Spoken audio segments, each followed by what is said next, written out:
Do you realize what I have done for you? He's asking them, do you realize what I have just done for you is what you are called to do? And that hit me in my own priesthood here today. Do I realize what Jesus has done for me?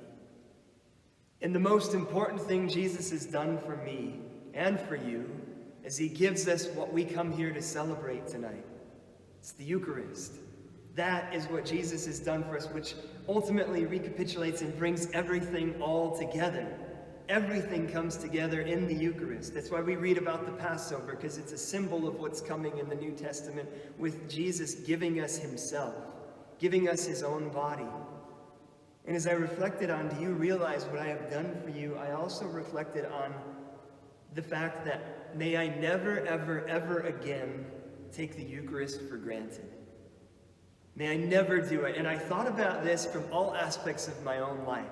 May I never again take the Eucharist for granted, because there's been times in my life where I haven't taken the Eucharist for granted, and there's been other times in life where I have taken the Eucharist for granted. The first time that I remember being really excited about the Eucharist in my own life was when I was preparing for First Holy Communion. And I remember sitting around the dinner table, whether it was at grandparents' house or at my own house with family, would get Ritz crackers all the time, and I would be distributing the Ritz cracker and just dreaming of the day where I was able to receive Jesus for the very first time. And I think about that tonight, as I think about many of our own First Communion kids who are getting ready to receive their own First Communion, and they're having to wait just a little while longer. They're having to hold on just a little while longer, but it will come. We might not know the day it's going to be, we might not know the time it's going to be, but that day will come. We should have that type of anticipation. May I never, ever again take the Eucharist for granted. And do I realize what Jesus has done for me?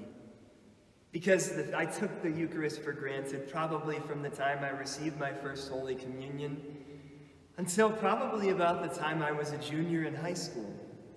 And there was another instance where it was clear to me in my own walk with Christ where the Eucharist hit me again, and it was in a conversation I had with my best friend in high school when I went and stayed at his house for a day or two. And it was him talking to me late on the couch when we were hanging out there late at night when we probably should have been sleeping.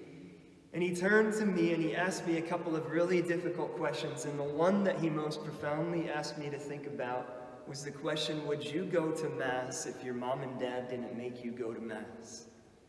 And I remember him asking me that question in my junior year of high school, and I remember thinking to myself, I don't know, probably.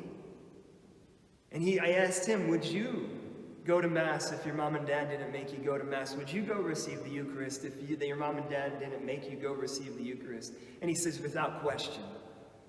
And I remember that striking me like I had never been struck before, because he believed, and he believed deeply, and I always believed that he would be the one that became a priest, and he didn't become a priest, I did, and amazing because he helped draw me to it.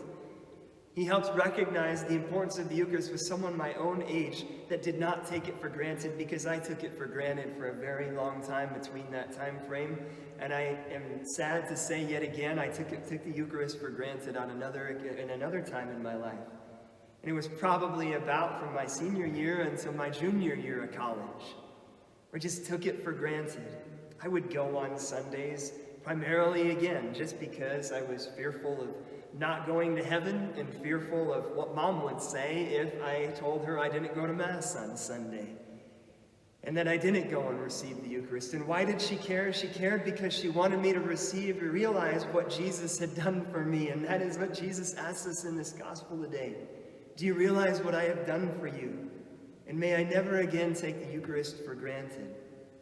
Because it was in a Bible study of about 12 or 13 guys in my junior year of college where God led me to the 6th chapter of the Gospel of John.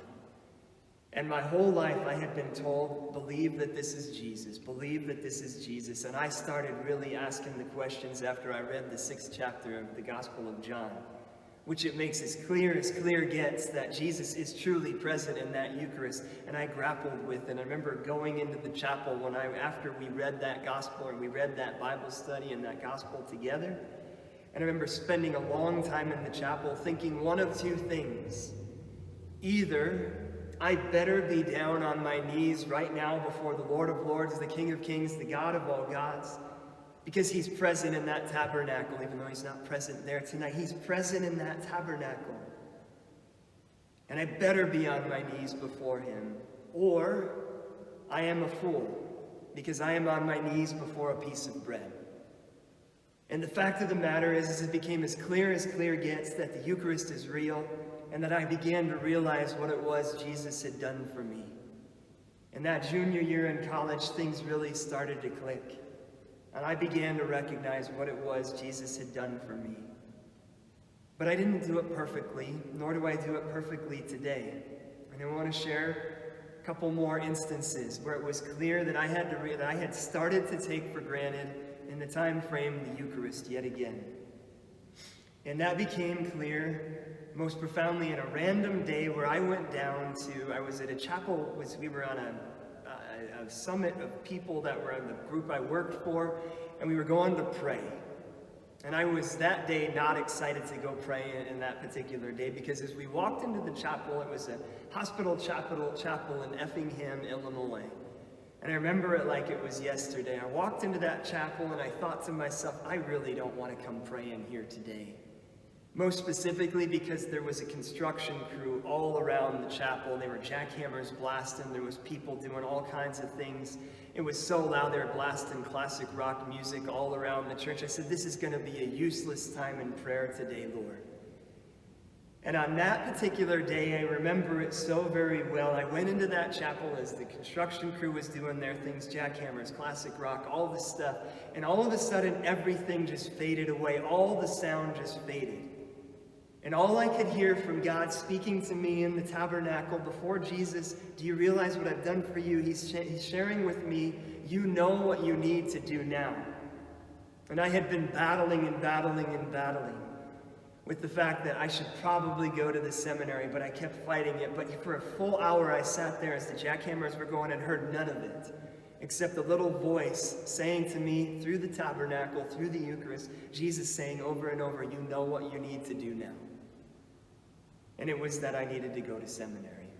And I wasn't overwhelmingly excited about it, but I knew that the Lord was calling me to it. And I'd love to say that I perfectly recognized the beauty of the Eucharist from that day forward.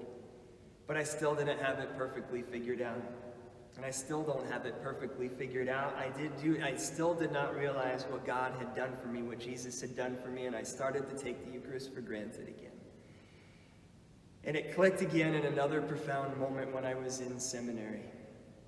And it was maybe most profound because of the night we're on tonight.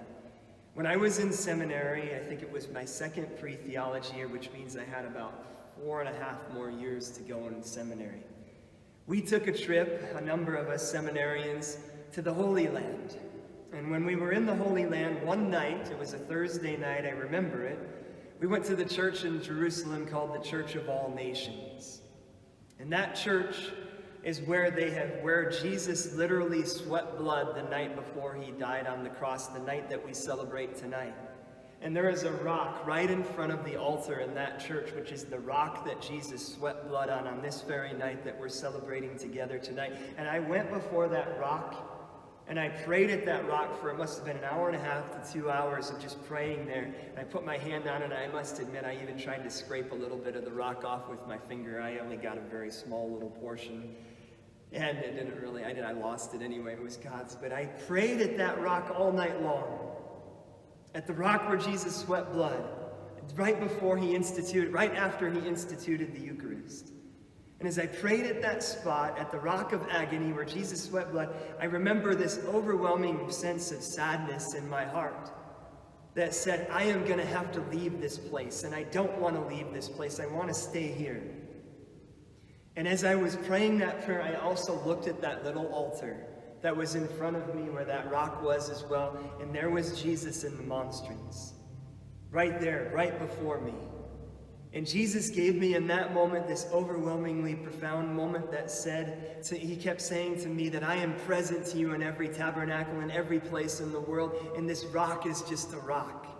Yes, it's awesome that Jesus was there. Yes, it's amazing that Jesus sweat blood on that very rock that I was touching that night.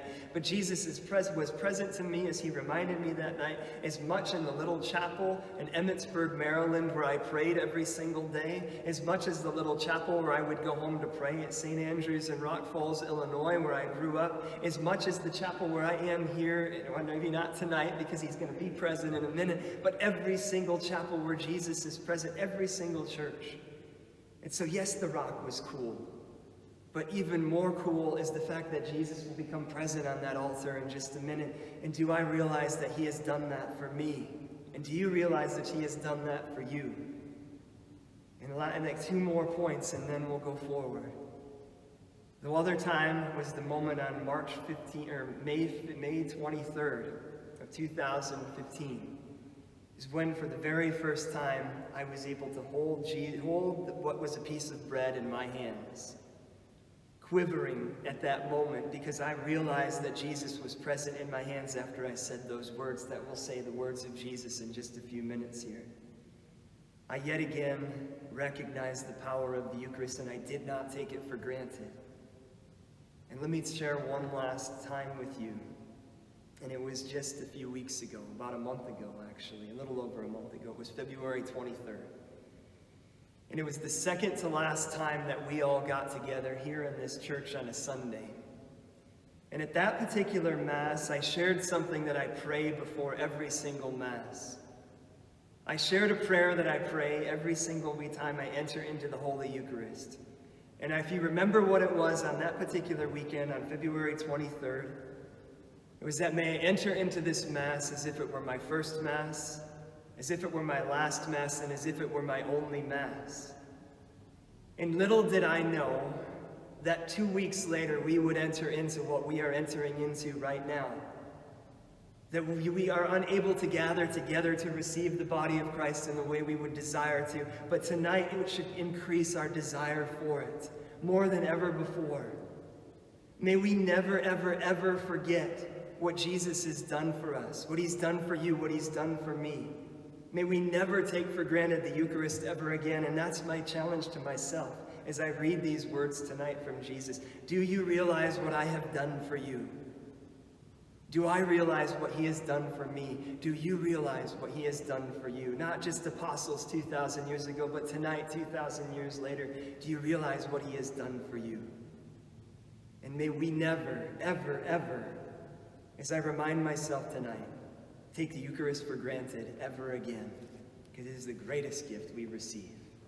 Tonight, let us enter into that as never before and recognize what Jesus has done for us.